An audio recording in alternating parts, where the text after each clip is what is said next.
Assalamu alaikum wa rahmatullahi wa barakat. It's me here, and I wanted to share with you a concept that I learned about 2 years ago. I happened to come across a concept from a YouTube video I was watching, and it didn't make sense to me until I read another book from Jim Rohn. And then the last time was The Secret of Millionaire Mind. And this concept that I'm about to share you, it's about balancing our money, the perfect balance of our money. So I put up a little PDF file just so I can demonstrate what I'm talking about. So, uh, problem with money. These are a few things that I was able to come up to share with you. In our society, we know that if you have a job and you get a raise, it's normally easy to spend more, right? Or if you get more money, you move into a better house. You get more money, you buy a better car. It's automatically easy to do that. So the more money you earn, the more you spend. That's so easy to do. And if you associate money with evil, how can you have more?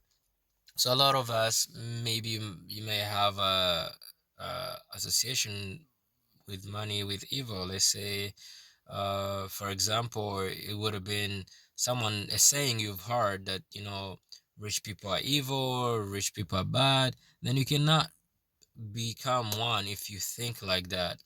If you think rich people are evil, how can you be that you hate, right? So it's important to actually shift our mind and know that rich people are the one that provides the jobs. They're the ones that help our society. They really make overall the life experience better and easier. um, we were taught to give but not to receive, right? So a lot of us, it's natural that you're taught, hey, you give, you give, you get more. But it's really important to learn that before you can give, you have to receive. You have to have before you can give to anyone. So it's really important to make sure that before you can say that you know you give, there's always something to do with that receiving, right? The receiving muscle. And I don't have enough money, so I will start saving when I get more.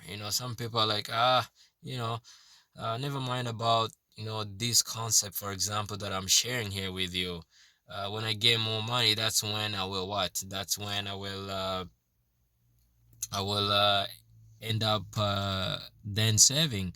But the key is to start with what you have, because uh, if you don't have a good strategy and now comes in a lot of money, you're gonna become like the survey shows that people who win lottery, few years they back to zero, right? Because they don't have the system, they don't have a structure that helps them uh, deal with the money. Okay, so I skipped one thing. Yeah, so this is what I structured here for you. So this is the money management. Okay, this is how we are allocating our money. So when you get income that's coming in, the first thing that we're taught is to save 10%. This is you paying yourself first. This is something that will help you when you retire. you know if you want some passive income assets, you start using this money to create your financial freedom, right? So you use that to create your financial freedom. And then we have, of course, the long-term saving account. This is to the money that you save up for a trip, a house, a long-term saving, right? So if you want that new car or that house, you're not gonna just sabotage whatever is all in your account and just put it there, because if you do that, then you hurting other areas of your financial need. Uh, then the third thing is necessity. Okay, this is the bills. This is where your hydro comes in, your bills, your your house rent, or if you own and you're paying taxes, it all goes in that area. Now I understand that since this is something totally new to some of the people maybe watching this video, it's you're like, oh, my necessary 50% of what's coming in, it's impossible, right? So now the key is, yes, you need to work on reducing, because part of being rich, there's four things that rich people focus on, right? Rich people focus on increasing the income, so increasing more money that's coming in. The second, they increase uh, their investing, they increase their saving, and they work to reduce the amount they spend on their necessity. Okay, so this is something to do with, let's say you have uh, a phone bill that comes in, it's 200 or it's 10 gigabyte, but you don't use that 10 gigabytes at the end of the month. How can you reduce that to let's say 2 gigabytes, and maybe the price will jump to 50, instead of $100 per month? Because if you reduce the amount that you have to have for necessity, you can send it to here, you can send it to there, you're gonna increase to all these other accounts, right?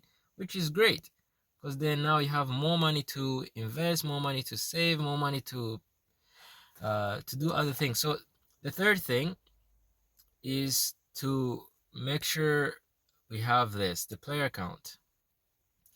Play account goes to support things like your yourself, haircuts, get your nails done, massage, your clothes, whatever thing that makes you happy. Now is the key is to spend all all of the money in that account. So at the end of the month, you have to make sure zero is here. Okay? And the reason is also to help you strengthen the muscle, of owning income. So if you make sure you blow that out, then you're gonna feel great inside, like uh you're worth it. You feel great about yourself. You spend without feeling bad that, oh, I sabotaged the amount that was supposed to go for my necessity, right? The key is to spend that amount in there on yourself without anyone else. Yes, so that's what we do with our play account. We spend it on ourselves. Okay. Now, the next one is education. We need to allocate money for our education. I know some of you maybe like think school is done, right? You've grown up, maybe you have kids, you have work. There's no type of thing like that. But here, listen, education is not just about going to school. I myself, as I'm sharing these ideas, I didn't learn them from school. It's the books, the mentors, where I put my money to get the ideas. So set aside money. If you're a student, yeah, you can spend it on your books and things like that. If you're someone like me having a business, you can spend it on your personal growth, education, like, yeah, to make you better and more aware. Because like my mentor Mubarak says, if you're not growing, you're dying, right? So let's grow in this area of our mental. And the most important part also here is this give account. So give account is the money that we give at the end of the month, right? So at the end of the month, uh, of whatever comes in, we give it out to organization, to needs that happening in our community. uh, so that's what I wanted to share with you today. And please, let's work all together and improving our lives and our families and our life to make sure we take a step and realize that our old way of doing things has gotten us where we are today. And if we don't like it, it means it's something we need to change. And if it's this is the thing, and it is true, because that 90% of our problem is associating money. So therefore, we need to learn how to control the money right before controls that. Otherwise, we're gonna live the lifestyle where uh, our income increases, we get into a new house, or but then sabotaging all the other areas of our life that we need to improve in. uh, we're not gonna enjoy the things that we are buying. In fact, we'll feel bad after. And there's uh, a way that once you feel bad of the things that you buy, to feel good, you go and you spend more. So let's change that up and change ourselves, change our family, and change our finance, and all we can become successful. All right, have a nice day. That's it for now.